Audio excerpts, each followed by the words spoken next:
प्रीति श्रीवास्तव स्वागत करती हूँ आपके अपने क्लासेज हिंद प्रीत क्लासेज में। तो कल जो है हम लोगों ने स्वर के बारे में पढ़ा और आज जो है मैं व्यंजन के बारे में बताऊँगी। आज व्यंजन कवर करूँगी, तो देर ना करते हुए स्टार्ट करते हैं व्यंजन। ठीक है, तो पहले ये जान लेते हैं व्यंजन किसे कहते हैं।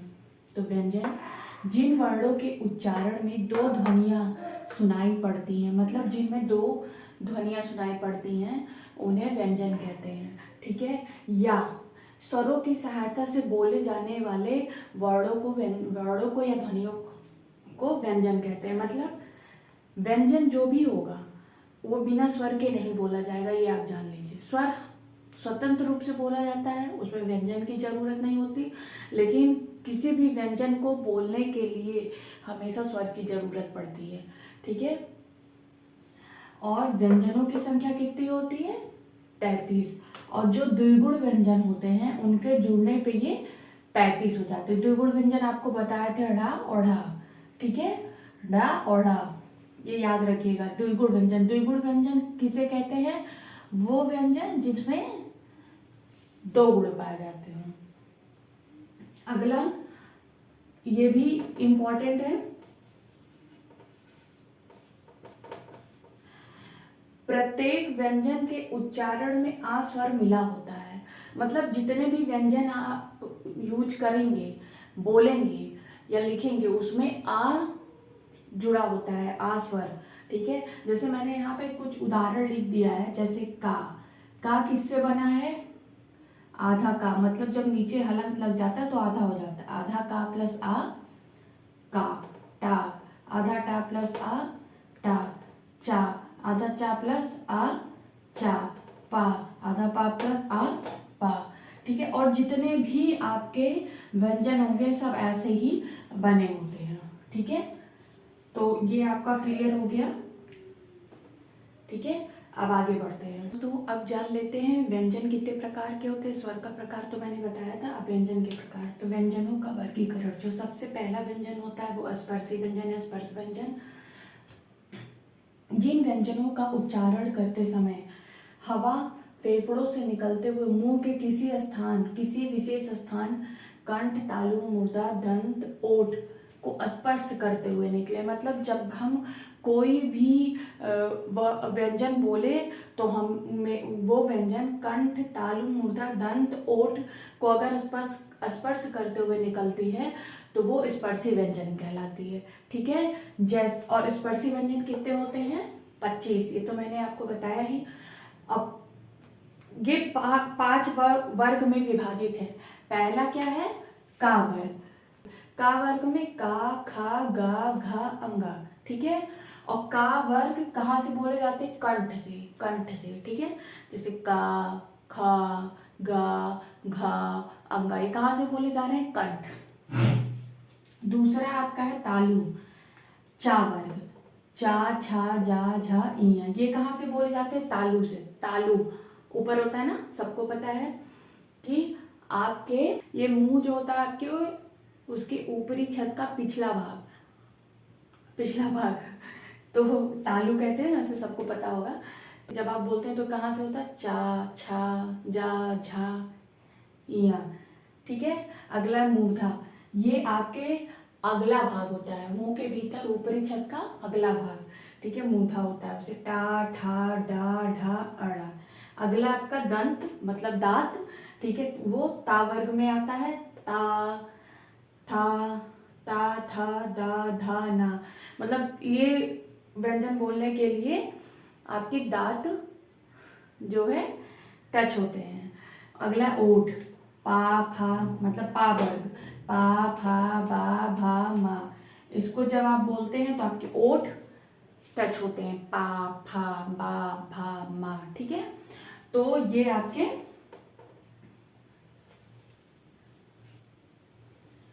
वर्ग है।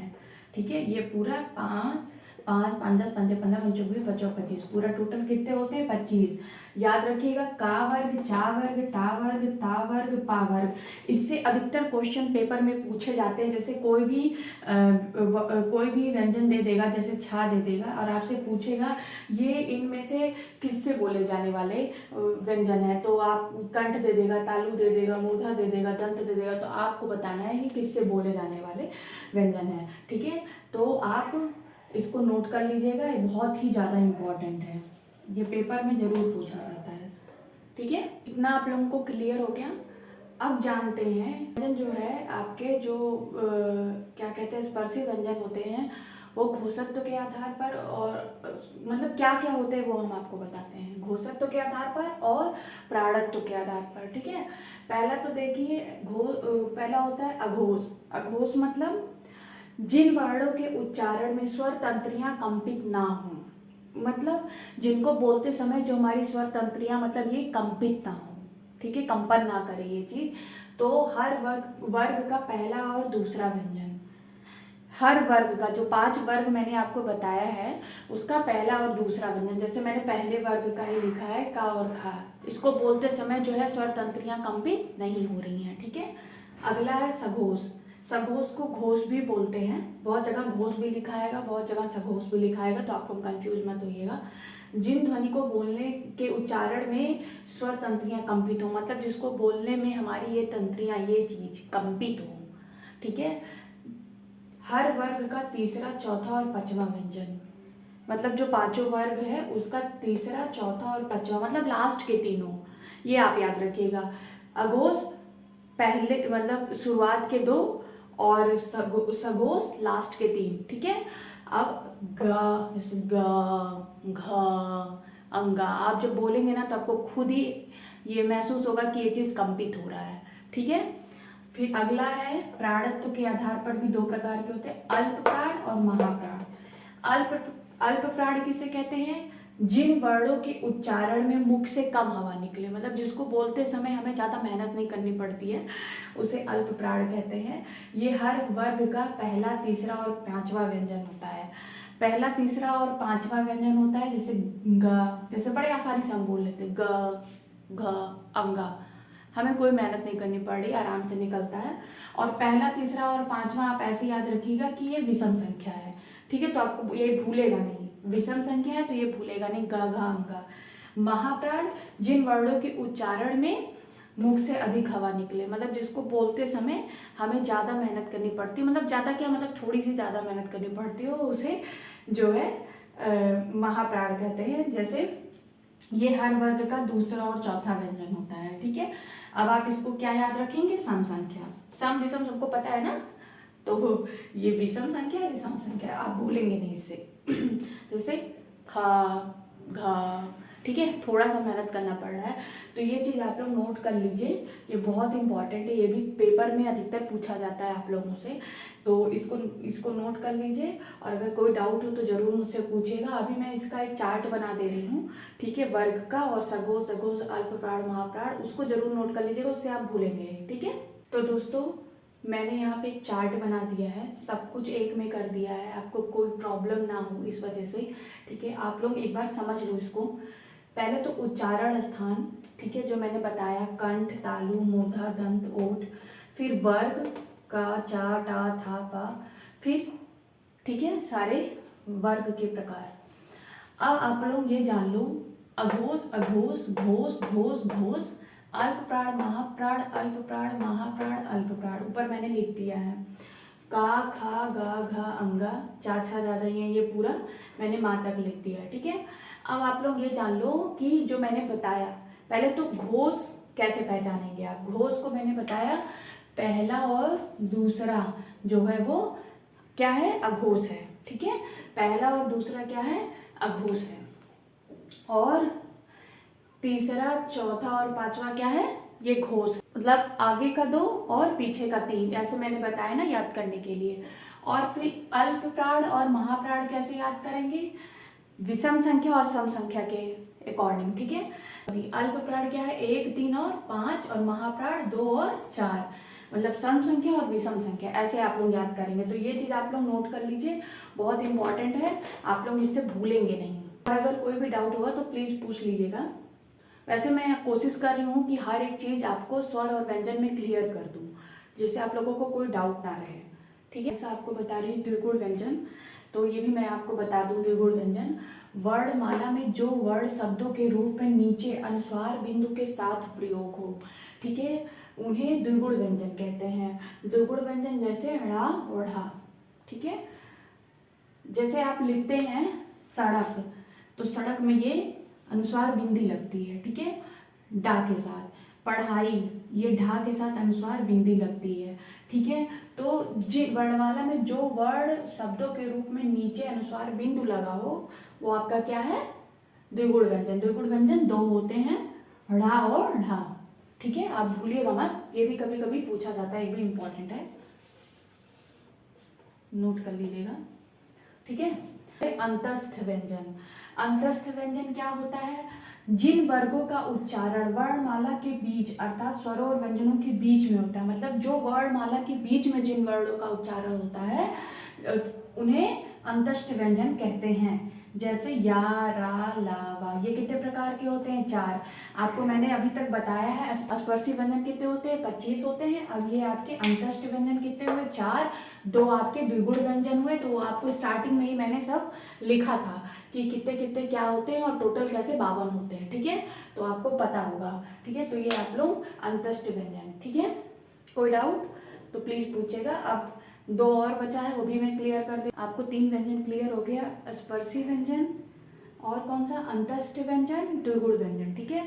अब चौथा व्यंजन क्या है, ऊष्म या संघर्षी व्यंजन, ठीक है। जिन व्यंजनों का उच्चारण करते समय वायु किसी विशेष स्थान पर घर्षण करती हुई या रगड़ती हुई बाहर निकले, मतलब जब हम बोले तो जैसे लगे कुछ घर्षण करते हुए निकल रहा है, ठीक है, तो उसे ऊष्म या संघर्षी व्यंजन कहते हैं। जैसे सा, सा, हा, ठीक है, ये 4 होते हैं। उसके बाद लास्ट जो है संयुक्त व्यंजन, जो ये भी इंपॉर्टेंट व्यंजन है, ये भी पेपर में बहुत पूछा जाता है, अभी आगे मैं बताती हूँ। वर्णमाला में ऐसे व्यंजन जो 2 अक्षरों को मिलाकर बनाए गए हैं, ठीक है। वर्णमाला में जो है जो व्यंजन 2 अक्षरों को मिलाकर बनाए गए हैं उन्हें संयुक्त व्यंजन कहते हैं। संयुक्त व्यंजन क्या होते हैं, छ, त्र, ज्ञ और स्र, ठीक है, ये भी 4 होते हैं, ठीक है। अब आपको कैसे याद रखना है कि कौन कौन सा जो वर्ड है वो किससे किससे बनाया गया है, ठीक है, कौन कौन सा जो, तो जैसे छ, त्र, ज्ञ और स्र, तो छ किससे बना है, आधा का और सा। त्रा किससे बना है, आधा ता और रा। ज्ञ किससे बना है, आधा जा और इया। स्रा किससे बना है, सटकोड़ों वाला सा और रा। तो आपको याद कैसे करना है ये पहले जान लीजिए, ठीक है। इंग्लिश सब लोग जानते ही होंगे, तो मैं एक थोड़ा सा ट्रिक मैं बताई ना आपको, ट्रिक के साथ पढ़ाऊंगी। तो ये आपका ट्रिक है। जैसे छा को इंग्लिश में कैसे लिखेंगे, KSH, ठीक है, छ, इसको KSH, तो के मतलब का और SH मतलब सा, ठीक है। उसके बाद त्रा को इंग्लिश में कैसे लिखेंगे, TRA, त्रा, ठीक है, टी मतलब ता और RA मतलब रा, समझ गए ना। उसके बाद ज्ञा को इंग्लिश में कैसे लिखेंगे, जा, ठीक है, जे मतलब जा, इया मतलब वाये, या, ठीक है। उसके बाद श्रा, लास्ट का सटकोड़ों वाला श्रा और रा, इसको जैसे यहाँ पे आपका ये एस था ना, तो ऐसे श्रा, सॉरी, सा और रा, SHRA। तो ये एक ट्रिक है, इसको आप अगर इंग्लिश में लिखते हैं तो ये और ये आपको क्लियर हो जाएगा, ठीक है। तो ये पूरा जो है आज मैंने व्यंजन कवर किया है और मैं कोशिश की हूँ कि मैं व्यंजन के सारे जो पार्ट, मतलब जो सारे भाग हैं, जो वर्गीकरण है, वो स्टेप वाइज आपको क्लियर करूं, और मैंने सब कुछ क्लियर किया है। तो अगर कोई भी डाउट होगा तो आप लोग प्लीज़ मुझे कमेंट करके पूछिएगा।